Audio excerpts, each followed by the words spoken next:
Olá, boa noite. Empresários do Grupo Brasil Export se reuniram no final da tarde de ontem com o governador de São Paulo, Tarcísio de Freitas, no Palácio dos Bandeirantes. Um dos assuntos abordados durante o encontro foi o acesso ao Porto de Santos, o maior da América Latina. O encontro foi organizado pelo CEO do Grupo Brasil Export, Fabrício Julião. Além dos empresários e do governador Tarcísio de Freitas, a reunião teve participação do vice-presidente da Agência Paulista de Promoção de Investimentos, o Invest SP, Tiago Camargo. O tema central foram os acessos ao Porto de Santos. Tarcísio garantiu a realização das obras dentro do prazo previsto, com foco na terceira pista do sistema Anchieta Imigrantes. Atende dentro do que é possível fazer, né? Porque sabe que obras de infraestrutura desse porte não são obras que acontecem rapidamente, elas levam tempo para fazer, né? Mas algum dos colegas falou, e eu acho que é um ponto muito importante, que nós precisamos participar do desenvolvimento disso, acompanhar o desenvolvimento disso, né? E tratar de questões pontuais que a gente consiga mitigar ao longo desse tempo, né? Porque se a gente falar aqui, nós estamos em 2025, nós falamos aí no universo de 3, 4 anos para frente, a gente espera o Porto de Santos numa movimentação pelo menos com 40 milhões de toneladas a mais, né? Então a gente precisa trabalhar em conjunto para passar por essa fase enquanto essas obras vão ficando prontas. Em entrevista exclusiva à equipe do BNews, conduzida pelo jornalista Leopoldo Figueiredo, o governador falou sobre o andamento das obras da terceira pista da Imigrantes e anunciou que o sistema rodoviário terá a tecnologia Free Flow a partir de 2026. A ideia é que comece no próximo ano, pode começar no próximo ano em 27, mais ou menos 4 anos de duração, e a nossa expectativa é que a gente possa sim começar no ano que vem. Em relação ao sistema Anchieta Imigrantes, teremos um serviço Free Flow no sistema? Nossa ideia é substituir a praça da Imigrantes pelo Free Flow, que vai dar muito mais comodidade para as pessoas. As pessoas vão se acostumar a não ter mais que parar numa praça de pedágio, não ter mais o bloqueio. Isso vai oferecer muito mais comodidade para o cidadão, vai diminuir o tempo de viagem, vai aumentar a segurança e o conforto. Tarcísio de Freitas ainda falou sobre outros projetos de acessos ao Porto Santista, que estão sendo planejados e que já estão sendo executados pelo governo do estado. A primeira delas são um conjunto de obras que vão ser incorporados à concessão da Ecovias. A gente vai ter lá a questão dos viadutos da Lemoa, a gente vai ter a questão da terceira pista da Imigrantes, a ligação Anchieta Imigrantes. Isso vai descomprimir muito o acesso rodoviário ao Porto de Santos, vai criar novas oportunidades, novas saídas para o Porto. O próprio túnel vai ajudar, porque a gente vai ter uma espécie de via expressa que vai ligar margem direita à margem esquerda, porque a gente vai fazer a ligação também com a margem esquerda. Eu acho que isso vai ser importante, cria uma nova alternativa. A própria duplicação da SP-55 cria uma alternativa. Então são projetos que a gente já se comprometeu ou já estão contratados, como o caso da duplicação da SP-55, ou estão na prancheta, como é o caso da terceira pista da Imigrantes, os viadutos da Lemoa, e a gente vai colocar isso, tão logo o projeto executivo esteja concluído, a gente vai incorporar isso nas concessões para transformar e materializar isso em obra, e tenho certeza que isso vai aliviar muito a questão logística. E durante a entrevista exclusiva que concedeu à nossa equipe, o governador reforçou ainda que a segunda fase do sistema do veículo leve sobre trilhos em Santos, no litoral de São Paulo, vai começar a operar em testes no final deste ano e poderá ser utilizado normalmente pela população a partir do início de 2026. A entrevista completa com o governador Tarcísio de Freitas já está disponível aqui no canal TV BNews. E um estudo da InfraSA reforça o papel do Centro-Oeste como motor do agronegócio brasileiro. A região concentra quase 1/3 da produção nacional de grãos e avança em obras e projetos logísticos que prometem ampliar a competitividade no país no mercado internacional. O Centro-Oeste responde por quase 1/3 da produção nacional de grãos e concentra 80% das exportações agrícolas brasileiras. É o que mostra um estudo inédito da InfraSA, apresentado durante a 5ª edição dos debates sobre o Plano Nacional de Logística em Brasília. O levantamento detalha os corredores rodoviários, ferroviários e hidroviários da região. além de projetar cenários de integração com rotas bioceânicas até o Pacífico, encurtando distâncias e ampliando a competitividade global do agro brasileiro. A região do Centro-Oeste no Brasil possui características climáticas e de relevos que, alinhadas a tecnologias avançadas, contribuem para uma produção agrícola de classe mundial. Além disso, é uma região que possui uma área que contribui para uma implantação robusta de uma infraestrutura viária, tendo ali acessos rodoviários, ferrovias, além de poder contar com também escoamento via hidrovias, né? É uma região, então, que tem todas essas possibilidades de logística para escoamento de carga. Esse dinamismo econômico também atrai pessoas de todo o Brasil. Segundo o IBGE, mais de 26% da população do Centro-Oeste é formada por imigrantes vindos de outros estados, em busca de oportunidades ligadas ao agronegócio e à infraestrutura. Só entre 2010 e 2022, o saldo migratório positivo da região foi de mais de 209 mil pessoas. Com a expansão da produção, cresce também a demanda por mão de obra qualificada, investimentos públicos e novas obras estruturantes.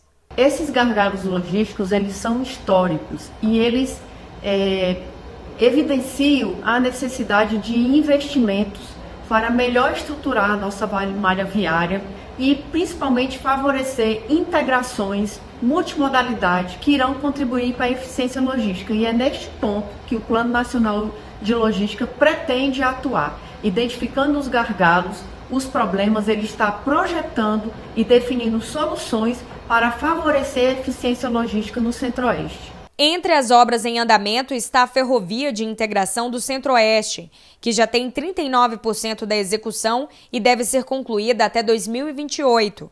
Com mais de 1.500 quilômetros de extensão, a ferrovia promete reduzir custos, aumentar a previsibilidade das exportações e ligar a produção agrícola da região a portos estratégicos, como Santos, Itaqui e Ilhéus. O contrato, com prazo de 30 anos com a corretora Planner, prevê melhorias em segurança, atendimento aos caminhoneiros e modernização das rodovias que escoam boa parte da safra nacional. Com estradas em melhores condições, hoje, mais de 80% das rodovias federais de Mato Grosso e 86% das de Goiás já estão classificadas como boas. A região reforça seu papel estratégico no agronegócio e ajuda a manter o Brasil entre os maiores produtores de alimentos do mundo. Do campo à mesa, o Centro-Oeste mostra que logística e infraestrutura de qualidade são essenciais para transformar produção em desenvolvimento. Vamos ver agora um dos destaques do portal bnews.com.br desta sexta-feira.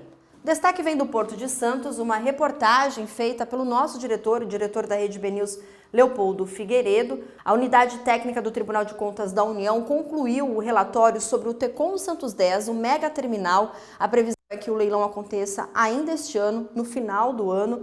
E no documento emitido na última quinta-feira, os auditores do TCU defendem que se altere um dos itens aí do pregão, do edital do pregão, que deve acontecer ainda este ano, sem vedação à participação dos atuais incumbentes. Então o texto agora segue para o relator do caso no TCU, o ministro Antônio Anastasia, que ainda vai apresentar o caso em plenário. É ainda um assunto polêmico esse mega terminal, que o leilão está previsto ainda este ano, no final do ano, principalmente em dezembro. Vamos ver se tudo acontecer bem, ele deve ser realizado ainda este ano. E a gente vai ver agora outros assuntos que foram destaque nesta sexta-feira. O aeroporto de Guarulhos está entre os 50 mais conectados do mundo em 2025, segundo a OAG, provedor global de dados de viagens com sede no Reino Unido, sendo o único da América do Sul a compor o ranking, mas perdeu 2 posições. No ano passado, o aeroporto ficou na 46ª posição e também foi o único representante do continente. O levantamento da OAG classifica os 100 maiores aeroportos do mundo pela quantidade de conexões internacionais disponíveis. Com participação da APS, a Autoridade Portuária de Santos, a Prefeitura de Santos criou por decreto no Diário Oficial a UGP, a Unidade de Gerenciamento do Programa de Recuperação e Restauração do Parque Valongo, localizado no Centro Histórico de Santos. A nova UGP é composta por 11 membros a serem nomeados pelo prefeito, para planejar, coordenar, executar e avaliar as ações necessárias à implementação e revitalização do Parque Valongo. A JBS Terminais alcançou resultados expressivos em seu primeiro ano de operação no Porto de Itajaí, em Santa Catarina. Em 12 meses, a empresa movimentou mais de 300 mil TEUs, sendo 262 mil apenas em 2025. Os números são resultados de um investimento de mais de 130 milhões de reais no terminal. O lucro líquido superou as expectativas, alcançando mais de 60 milhões de reais só neste ano, superando em 12% o orçamento previsto. A JBS S.A. assumiu o Porto de Itajaí em setembro de 2024 e retomou as atividades após quase 2 anos de paralisação do terminal. O presidente Lula precisou trocar de aeronave enquanto cumpria a agenda na ilha de Marajó, no Pará, na quinta-feira. O motor do avião da Força Aérea Brasileira apresentou um problema técnico operacional ainda no chão no acionamento dos motores. Segundo o presidente, em entrevista a um jornal local, havia o receio que o motor pegasse fogo e, por precaução, a FAB optou por utilizar uma aeronave reserva. O voo foi realizado normalmente e em segurança. Mais de 7 milhões de passageiros passaram pelos aeroportos da região norte de janeiro a agosto desse ano, segundo a ANAC. O número representa um crescimento de 3,6% em relação ao mesmo período de 2024, com destaque para os terminais de Belém e Manaus, que juntos receberam mais de 600 mil viajantes apenas em agosto. O ministro de Portos e Aeroportos, Silvio Costa Filho, destacou que os resultados refletem avanços na gestão e investimentos em parceria com concessionárias e que a COP30 em Belém será uma vitrine internacional para o setor. Além da demanda doméstica, os voos internacionais também cresceram, ultrapassando 220 mil passageiros no período. O aumento é impulsionado por fatores como o turismo cultural e o agronegócio, e reforça a necessidade de modernização da infraestrutura aeroportuária na região. E o Tribunal de Contas da União manteve bloqueados mais de 800 milhões de reais da antiga concessão da Dutra. O dinheiro não poderá ser usado pela ANTT e pelo Ministério de Transportes, até que o destino dos recursos seja definido. O Tribunal de Contas da União referendou uma decisão cautelar que impede a ANTT e o Ministério dos Transportes de usarem os recursos da conta vinculada da antiga concessão da Dutra para indenizar outra concessionária. O saldo de mais de 800 milhões de reais permanece bloqueado até que o tribunal decida o destino definitivo do dinheiro. No despacho, o relator do caso, o ministro Jonathan de Jesus, alertou que o perigo em mora se evidencia justamente nesse cenário de indefinição, pois caso os recursos sejam usados para pagar outra concessionária, a futura decisão de mérito desta corte corre grave risco de se tornar ineficaz. O documento também deixa claro que os elementos constantes dos autos indicam que esse contrato foi encerrado e que não será devida indenização nem mérito em favor da antiga contratada, cabendo esclarecer que desde 4 de março de 2022, a rodovia já é operada por nova concessionária. Para o ministro relator, o uso dos valores para indenizar a antiga CRT poderia configurar ilegalidade. O acórdão registra graves indícios de ilegalidade na destinação almejada pela agência e pela pasta ministerial. A ANTT informou em nota que vai avaliar o teor da decisão, tomará as medidas necessárias de acordo com a cautelar e se manifestará diretamente à Corte de Contas. A ANTT e o Ministério dos Transportes têm 15 dias para se manifestar sobre o caso. Assim como a ANTT, o Ministério dos Transportes foi procurado, mas não respondeu aos questionamentos da reportagem. E a temporada de cruzeiros da América do Sul começa neste mês. No Brasil, a expectativa está abaixo do ano passado, mas as associações do setor e o governo federal têm discutido maneiras para resgatar a movimentação de navios de passageiros na costa do país. No próximo dia 26 de outubro, o setor de cruzeiros da América do Sul dará início à temporada 2025-2026, que se estende até abril do ano que vem. O turismo com navios de passageiros é um segmento que tem crescido constantemente no mercado global.